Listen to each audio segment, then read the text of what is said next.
Bonjour Valérie. Bonjour. Première chose, le groupe PIC Média en quelques années a réussi une mutation assez importante, majeure même pour lui. C'était sa mutation numérique. Hein. Est-ce que vous pourriez nous présenter en quelques mots le groupe PIC Média ?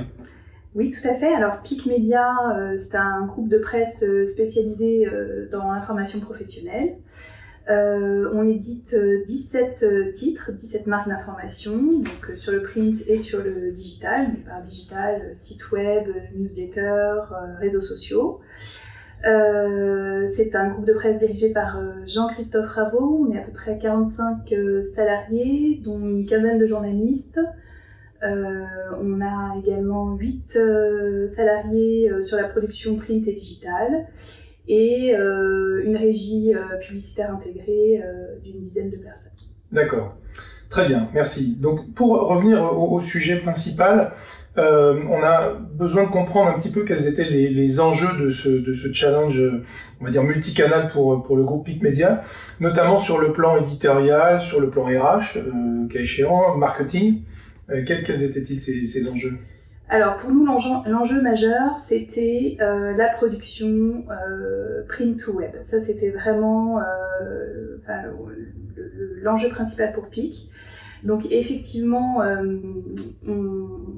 on souhaitait rationaliser nos process de production, notamment supprimer la duplication des tâches. Et c'est vrai qu'à l'époque, on se posait beaucoup de questions sur notre modèle économique.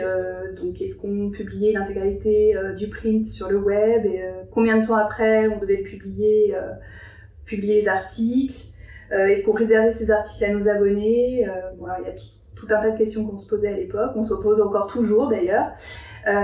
Mais c'est vrai que cette production print to web, c'était vraiment l'enjeu majeur à l'époque. D'accord. Donc vous dites à l'époque, je note bien, c'était en quelle année ? Parce que je pense que c'était quand même assez novateur à cette époque-là.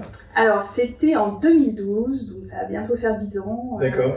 Et en 2012, comment était organisée la rédaction avant la mise en place du système éditorial ? Et puis, est-ce que vous avez rencontré des freins dans cette mise en place ? Oui, alors effectivement, donc là, à cette époque-là, les services travaillaient très très peu ensemble. Donc on avait la rédaction d'un côté, les maquettistes d'un autre côté, la production web complètement séparée du print. Et c'est vrai que les barrières étaient vraiment étanches entre les services. Et le fait de travailler, d'implémenter un outil comme Sweep, ça a fait tomber complètement ces barrières-là et ça nous a permis de travailler de manière beaucoup plus transversale entre les services. D'accord. Et quelles étaient les grandes étapes du projet ? Alors, on a déjà démarré par tout ce qui était production print. Donc ça c'était je dirais la première étape et on en a tout de suite vu les bénéfices, c'est-à-dire avoir accès, tout le monde pouvait avoir accès au chemin de fer en temps réel. Toute cette production a vraiment été fluidifiée et ça c'était vraiment bénéfique pour tout le monde. Ensuite on s'est attelé, je dirais, à la partie publication web. Oui. Donc toujours à partir de Sweep. Donc là c'est un projet qui a été mené également avec notre web agency, parce que nous tous les développements informatiques sont gérés en externe par une agence.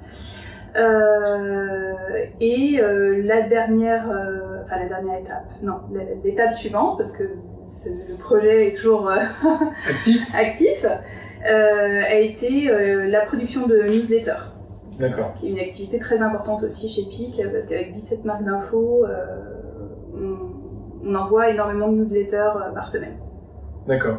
Et alors, est-ce que vous pourriez nous citer, parce que là on voit qu'il y a un champ quand même assez large, nous citer les principaux modules métiers que vous avez mis en œuvre au travers de Sweep, et puis quels étaient les métiers chez vous qui ont été les plus concernés par cette mutation ? Alors, donc au niveau des modules, on a déjà le CMS éditorial, donc le module newsletter, on On a également le module MetaTools qui permet de paramétrer nos métadonnées, que ce soit pour le print, pour le web surtout.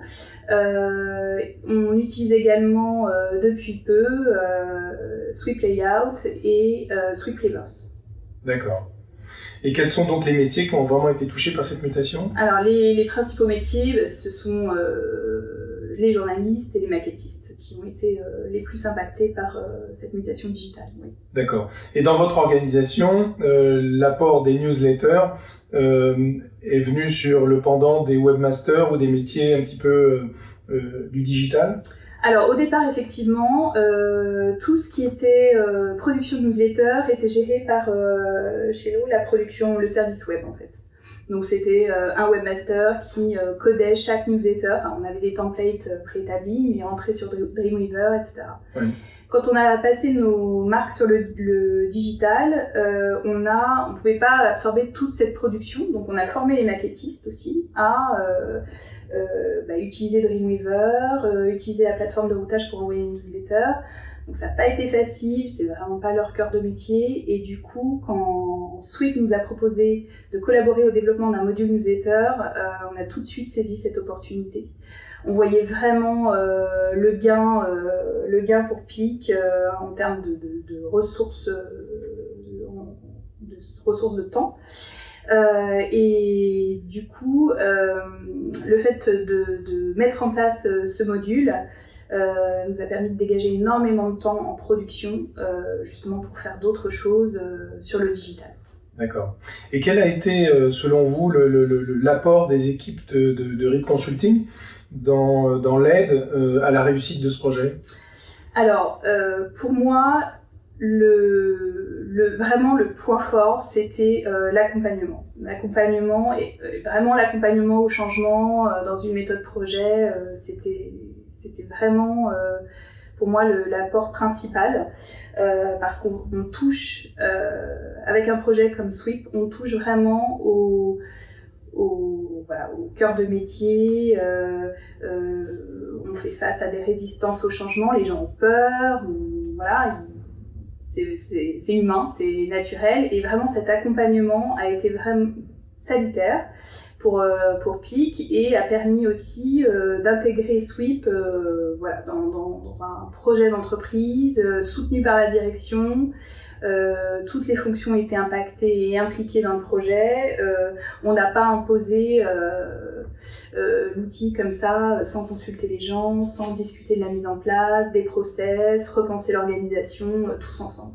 D'accord. Et quel est aujourd'hui, on pourrait mesurer, quel est finalement le résultat final de cette mise en place et de l'utilisation de Sweep depuis toutes ces années? Alors le résultat, ça a été vraiment effectivement gagner en transversalité. On a commencé aussi à travailler sur des projets qui impliquaient tous les métiers de l'entreprise. Une réflexion aussi sur le digital commune. On a laissé personne de côté. Alors la grande question aussi, c'était les maquettistes. Est-ce que du coup le fait de muter vers le digital, du coup leur métier allait être moins essentiel au sein d'un groupe de presse? Et en fait on a vu que c'était pas du tout le cas, parce qu'ils ont des compétences qu'on peut exploiter aussi sur le digital. Donc voilà, on les a vraiment accompagnés, on les a formés sur la production print web. Donc là, ils sont complètement intégrés effectivement à ces process de production. Alors ça s'est pas fait du jour au lendemain avec un coup de baguette magique. Hein. Effectivement des freins, des réticences, mais tout ça finalement. Quand on se retourne maintenant et qu'on voit le chemin parcouru, on est plutôt satisfait du résultat. Oui. Alors il y a des freins qui s'anticipent sans doute et d'autres un petit peu moins. Globalement, qu'est-ce que vous retenez qui s'est plutôt bien passé que vous n'aviez pas anticipé, et à l'inverse, qu'est-ce qui a été plus compliqué à mettre en œuvre? Alors pour moi, effectivement, le projet newsletter me paraissait assez compliqué parce que il y avait beaucoup d'intervenants et c'était un process un peu compliqué en interne avec beaucoup d'allers-retours, de BAT, etc. Et finalement, en fait, ça a été un projet qui s'est déroulé de de façon très, très simple, très fluide. Donc là, j'étais plutôt agréablement surprise par le temps que ça a pris. Finalement, on a mis en place le projet dans un temps record. Et le gain en termes de production a été vraiment immédiat chez PIC. On a gagné énormément de temps au sein du service. Notamment, donc comme chacun en fait intervient sur sa partie pour intégrer ses contenus dans les newsletters, on n'a plus ces envois de mails avec ces échanges d'infos, ces BAT à rallonge. Chacun valide sa partie et quand tout est OK, on peut passer à l'envoi sur la plateforme de routage. Ça, c'est vraiment, ça a été vraiment très fluide. Et ce qui est le plus compliqué, à mon sens, en tout cas chez PIC, c'est cette production print to web. Parce que là, on touche vraiment, je dirais, à la tambouille interne des journalistes et à la remise copie, à l'aboutissement, je dirais, de la remise copie pour pouvoir l'exploiter sur le web. Là, ça demande, alors après, c'est rédaction par rédaction. Chez PIC, on a des titres qui nous appartiennent et des titres en édition déléguée. Donc là, c'est pareil aussi en fonction de cette différence. On va avoir plus ou moins de latitude par rapport à cette production print to web. Mais je dirais que c'est encore cet axe d'optimisation sur lequel on travaille encore actuellement. D'accord. Et parmi tous ces motifs de satisfaction, lequel vous rend le plus fier? Ce qui, pour moi, était très, très enrichissant, justement, c'est d'impliquer tout le monde dans ce projet.